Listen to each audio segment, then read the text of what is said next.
urukundo ngunda rurandengera wo wo wo wo 1 2 3 yeah ake kama blessi twarakoze ngaha aragenda muri Kenya indirimbo tutayihejeje je ca ndava ngaha ngenda muri Kenya kumwe indirimbo tuyimarire rero audio yaherejwe muri Kenya ca ndagaruka niho yatebeye yap bro mwamuriseye mwamuriseye producer yabaya agwati jendri manje kuri kagiye ataheje gacu musanga bro seriously murarenza umepitiliza ake kama blessi sielewi urukundo ngunda rurandengera wo wo wo wo 1 2 3 yeah ake kama blessi rimwe kabiri yeah duharuri migisha mes amis mon ami Jésus papa et maman toutes mes amis célèbre la vie tumwana w'Imana nana king nzoza ndayizanye Mtumwana w'Imana ndicaremye gisha nacacwiriwe kunganya kizogira ico nkingira namba mtumwana w'Imana ubu nayi papa yeah gara benshi tugwanga n'abantu twari dusanzwe tuzinanye mes amis mon ami Jésus papa et maman toutes mes amis célèbre la vie mtumwana w'Imana nana king nzoza ndayizanye mtumwana w'Imana ndicaremye gisha nacacwiriwe kunganya kizogira ico nkingira namba mtumwana w'Imana ubu nayi papa yeah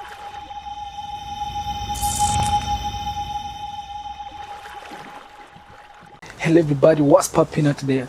I go by the name Max Rambo there, I'm homeboys coming the fun bar. You need BITV ubugira kandi. Uri mushasha genda subscribe kuri YouTube channel yacu, genda kuri Instagram, ugire follow TikTok, ugire follow, genda kuri Facebook page hose ni BITV. Ndabibutsa ko dufite services zitandukanye, photography, videography, umuntu afise imanza agomba quality nziza. Arahabikaze muri BI production. Reka rero twakira umutumire. Sigambera je ngaha yaje amaze kuzanga mu biganiro bigiye bitandukanye ari muhira I think rero ubu yatuzana indirimbo bayita gute sielewi mu nyuma ari mu bwa mbere yatuzaniye Jésus je t'aime na yatuzaniye sielewi Jésus je t'aime so indirimbo iri kuri YouTube channel yiwe mugenda mwiraba indirimbo iraryoshe sana beg you mugende murabe indirimbo yiwe mu banda muri sharing abatarayibona bayibone ni sielewi by El Frank ariko reka ndamuramutse twaje kuganira kuri indirimbo byinshi araza kubitubwira kandi ndamuramutse nawe baramutse amatubandanye bro what's up what's up bro yego amutse abakunzi ba BITV so abakunzi ba BITV nagomba ndabaramutse long time long time nyinshi naza so gusa nyine nari ndabakumbuye bari baduhetse man ku mazina ni El Frank muri mvyo wa gospel bari baduhetse mugabo nishikanye bro indirimbo iraryoshe sana thank you sana man ariko ubanza kabagire nabo bakumva melodies umve vocals Baba thank you for your love your favor thank you for your mercy yeah ake kama blessi sielewi upendo wako Baba umepitiliza ake kama blessi sielewi urukundo ngunda rurandengera wo wo wo wo 1 2 3 yeah ake kama blessi rimwe kabiri yeah duharuri migisha bakoze BITV nuko murumva ni El Frank ni El uko niko nakira bari bensi sishobora kumakira mu MC ariko murumva indirimbo imeze neza melodies kandi rero bari bafise ukuntu muri studio bararegeza sana mbwa bagize ahantu bazati baca baririmba bakayibongoza arazi abantu baza kumubona yo baca bavuga ati reka ndabaha ibintu bimeze neza. Gusa nivyo dukora muri studio turabisohora. Nivyo dukora muri studio turabisohora. Murabisohora ndiko ndavuga nk'iyo ndirimbo Sele uri kurayumviriza. Umengo si ugaca bibaza n'ingahe ingene yigize bro. Wamushaka kutwica aje kusaza mu mutwe. Ariko indirimbo Sele ivuga ivy'imigisha, vuga imigisha Imana yaguhawe urukura ririmbo kushimira Imana. Akenshi dukunda kumviriza indirimbo usanga umuntu ariko arasaba Imana ibintu mugabo waravuze ati jewe n'umunsi ngiye ngomba gushimira Imana. Ikintu ngomba kumenya se ngomba kukubaza ngo Sele inspiration yavuye muganda ngomba kumenya nihe nkuru yinyegeje inyuma y'iyo ndirimbo. So urabona muri ubu buzima tubamo bwa misi yose, ubu buzima tubamo ni ubuzima bwama bugizwe n'intahe n'amashimwe, kuko murashobora gusaba Imana ikintu ubwo Imana ikakora ibirenze ivyo yari yasavye. Cyo Imana bwati ngo nuko ishoboye gukora ibirengeye cyane ivyo twebwe tugira iki twiyumvira. So jewe iyi ndirimbo mu kuyandika nasanze ibidukikuje vyose mu buzima, ibintu bidukikuje ari amashimwe gusa. Nasanze umengo nta kintu na kimwe no kwitwa ko tubereye, byose nabonye ari grace. So rero yo uri umuririmbyi sometime ukibuka ko kubw'ibidasanzwe Imana yagiye irakora, urumva nyene woshima ya na wundi nta sinavuga ngo ari kintu coba carabaye, mugabo numvise mu muhemu yanje hajemwo akantu ko gushima Imana. So ndavuga ati reka ndekure kino kintu umutima wanje matanye no gushima. Frank, indirimbo yawe Sele ije mu gihe hari harize umwanya munini je t'aime isohotse. Nagomba kumenya mbega hari habaye kugira hagire iki kirengo cose Sele bitarasohoka. So no vuga yuko je t'aime no vyitwa yuko ariho byasanga ko ninjiye muri carrière. Rero byari bigiye guca umuntu amenyera kuri rythme yo kurekura vyihuse, ariko par contre iyi ndirimbo Sele je t'aime igihera inyuma ya 3 mois nari ninjiye muri studio ngiye kuyikora, mugabo haraciye nka 7 mois hafi 8 mois je t'aime yarasohotse. Bisobanura yuko umuproducteur yayikoze akorera kenshi arakunda kuba ari muri Kenya. Rero AGUiLLA, yes AGUiLLA mpore ya rero byabaye ngombwa yuko AGUiLLA ndamusanga muri Kenya kugira ngo tumarire ino ndirimbo. Twarakoze ngaha aragenda muri Kenya indirimbo tutayihejeje, jeca ndavanga ngenda muri Kenya kugira indirimbo tuyimarire. Rero audio yaherejwe muri Kenya candagaruka niho yatebeye. Bro mwamuriseye producer yabaga agwati jendiri manje kuri kagiyataheje gacu musanga bro seriously murarenze. Navuga yuko gute abantu bagumye banyandikira ambwira none ko atagikorwa ko atakintu gishasha, kuko je t'aime yarakoze ku bantu cyane kandi aratumye abantu benshi bamenya Frank. So rero ayo ma message yaramvye nyene avuga ati ewana abantu ro bagukeneye ko nyene vyanyeka ko message zanje ko barazaki. Rero nibaze yuko ivyabaye bitazosubira ico gihe kitohera vraiment. Tege ibiri imbere ko bizonyaruka. Yego. Ariko kandi ndasubiyemo kandi indirimbo imeze fresh. Congratulations, indirimbo iraryoshye cyane. Ndaratumira bari ko baradukurikirana kuyiraba kuri YouTube channel yiwe Frank ni Frank, indirimbo ni Sele, indirimbo imeze neza irimo ubutumwa. Sele ari abantu benshi abaririmba gospel mugabo bakaririmba indirimbo zo kwihana, ugaca usanga hariho umuntu atari bwihane aciye aronka akajyo kuko aciye afatwa avuga ati iki nico gihe nanje nkihana romba. Sele n'amashimwe gusa. Mbega ubu butumwa buze gufata abandi. So ubu butumwa rero ubutumwa ntibufata ngo abantu bakuze ngo abajene. Iyi message iri ku bantu bose, umuntu wese bivanye n'icubahiro afise n'igitafise arafise amashimwe muri we.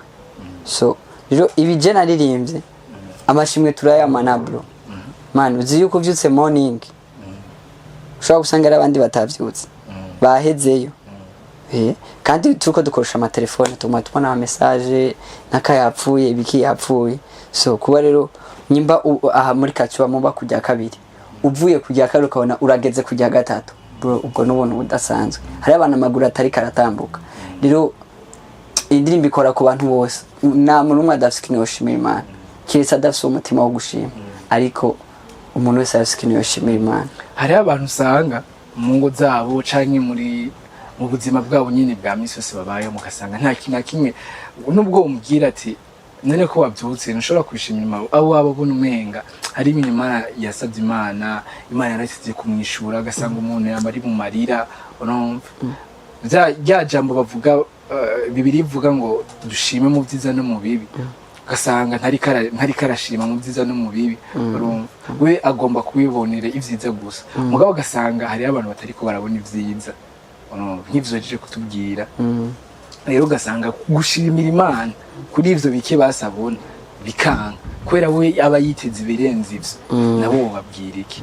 So navuga yuko abantu nk'abo niboronka ikintu bashobora kwireguza imbere y'Imana. So ko ushobora ati je Imana yaratebeje kwishuri ugasanga ziracishamo igakora akantu, mugabo usanga hari uwundi yihanganye muri ivyo bihe atigeze abona natujya wagiye urabona. Rero navuga yuko ku bantu bameze nk'uko hariho umutima wabuze, hariho umutima wabuze. Musanze umuntu abakwiye gushima no mu gihe Imana itakoze bya bindi yashaka. Abantu kenshi turagomba yuko umva twe dutegeka Imana ikora ivyo twe dushaka. Par contre Imana ikeneye gukora ibibereye, kandi nivyo vyiza. Woshobora kuimagine uvuga ati Imana ime visa ya Canada noshika Canada, kumbe Imana ari ndibona muri volley yawe ya Canada, Imana yabona ugiye muri France watungi. So rero abantu kenshi ivyo twibaza turakwiye no mu gusenga dukenera ko ubugombe bw'Imana aribwo bukora. Rero abantu benshi no mu gusenga umengo basenga bidodomba, basenga bategeka Imana. So numva umengo n'umuntu ari mu ivyo bihe ntiyo kwihebura. Imana ntawe yahevye, ariko ni time y'umuntu itabita iragera. Selewi niyo ndirimbo twaje kuvugako. Uravuye nga mu Burundi uramusanze yagira muri agira ndabiza akunda kuja muri Kenya, marambona n'ama concert ari hariya uramusanze muri Kenya. No kuvuga yuko ivyo n'ibintu nebona bwati muri CIA n'ibintu bitwara uburyo, bitwara uburyo bwinshi kandi cyane. Nk'umuririmbyi uririmba gospel ariko n'umurimbo byose n'urudandazwa. Nibaza ko umuziki turiko turawudandaza, sivyo? Urudandazwa rwawe rw'umuziki ruri kurugenda gute? Nari gishobora kuva nga mu Burundi ukagenda muri Kenya kubera indirimbo.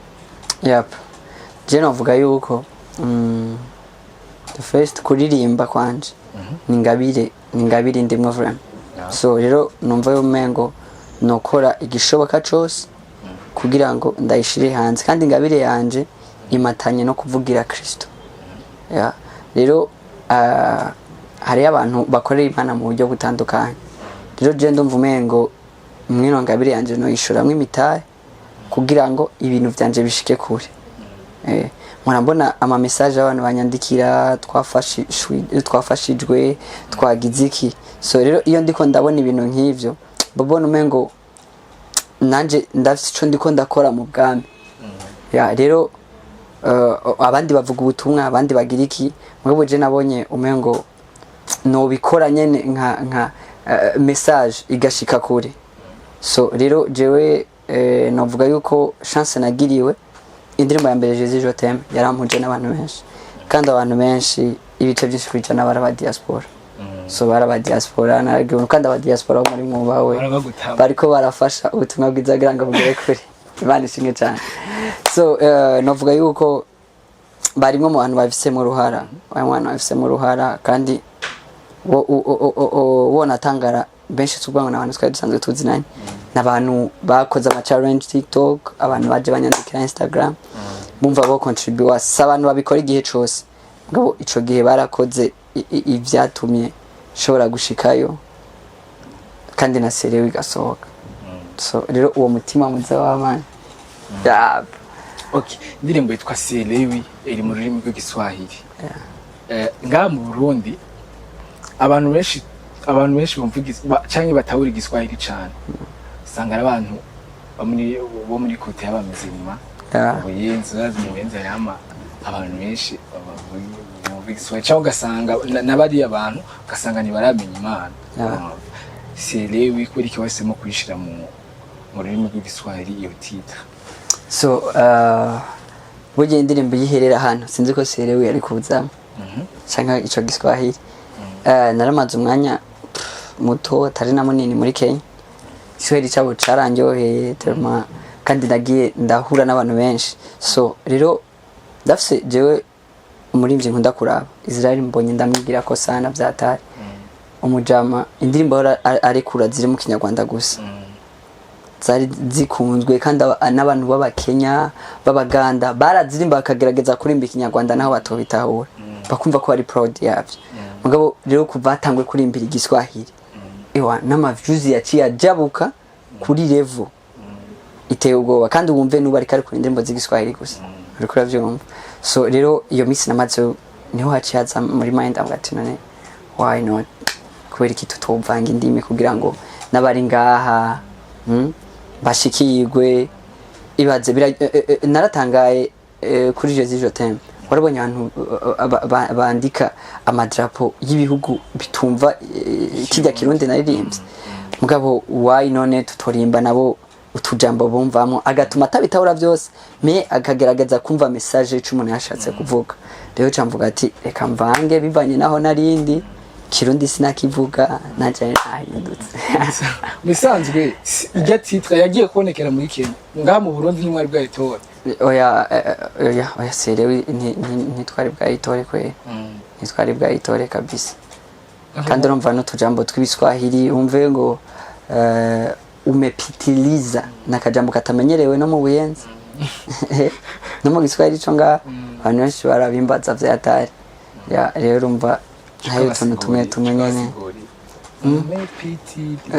ni ja urandengera kupitiliza mugabo umva bya biswahili bituzi ngaha bacha bavuga mwendo wako baba unanizidi unani tuntu ngarero ivyo ni biswahili byo ngaha mu rugo bibanye wewe wacu ugenda muri Kenya bagati niko Kenya akina abantu ndisi kubasabu ako kajambo kaje mu Kiswahili kace kagaruka mu kirundi cyacu ego Frank tworonka byinshi tuganira tworonka byinshi tuvuga ariko mu kurangiza reka ugira ikicugiye abariko baradukurikirana abifuza guha ubutumwa cyangwa ubundi butumwa butandukanye na Selewi so message je numva no rekura hari abantu benshi bataramenya amatana bafise bayicaranye frame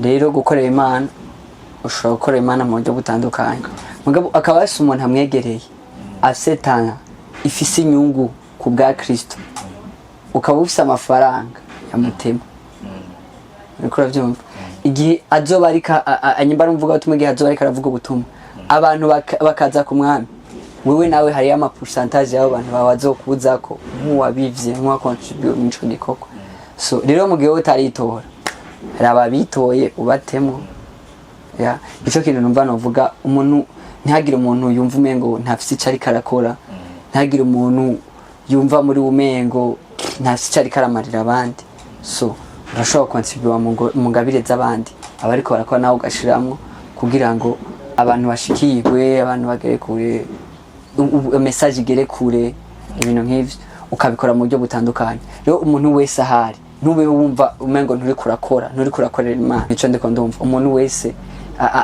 aterere mu buryo bwiwe nyimba ari umuntu ufise afise talent afise ibyo akeneye gupartager ata amafaranga ufise terera time yawe aho akeneye abantu akeneye iki bikore ku bw'inyungu za Kristo ikintu cyanyuma numva twohereza ko numva no kubaza wari wambwiye warumvije indirimbo za Israel Mbonyi wumva ingene ikaraga irimba igiswahili nawe hari ikibazo cyaciye kiza numva nakubaza uhora wumviza izi ndirimbo z'abagenzi bawe nihe ndirimbo maze kumva vuga ati je iyi beat yabari jewe nari kuririmba ibintu birenza nari kuyica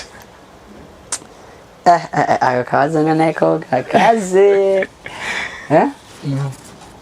ko gakaze gaje ndirimbo nyine maze kuba ati iyi ndirimbo iyi beat yo ndayigwako so je musanze hariho ibiti nakunze gusa iyo beat nakunze jezo style sinzo ndirimba mugabo muri je ngimfume ngo ahantu ngo nanje noririmba Bizuu ko yari yantuze ijya beat je bya hip hop ndirimba mugabo harige muranda yitravaye ndiho munyene nkashira navuga ati aire beat nakubali kwezi gira ko uririmbe kuri jya chorus mona mijezi papa et mama toutes mes amies c'est les pour la vie ijya beat unayirimbye cyarumva nangwe vraiment iri no mu byatumye nja gukora kwagira man kandi agira mvukana kubera ijya n'undi ijya beat kweli ndakunda creation ziyo kujya mu cyane uhere kuri jya chorus ugire nk'akana gatoya mwana mijezi mama tous mes amis mon ami Jésus papa et maman toutes mes amis célèbre la vie ndumwana w'Imana nana king Zoza ndayizanye ndumwana w'Imana ndicaremye gisha nacacuriwe kunganya kizogira ico nkingira namba ndumwana w'Imana ubu nawe papa yeah kuza byati nari kubera Frank was hosting nkuko bisanzwe ndabibutsa ko indirimbo yiwe iracamu tubushasha iracari mu gihe gito mugende murabe kuri YouTube channel mubandanye mu sharinga muri kiganiro mugira ama comment mutubwira ati uku mushaka dukora gute mwongere mu sharing ivyo dukora muri BI mwongere mubanda mukurikirana BI mukurikirana na Frank turabakunda cyane ciao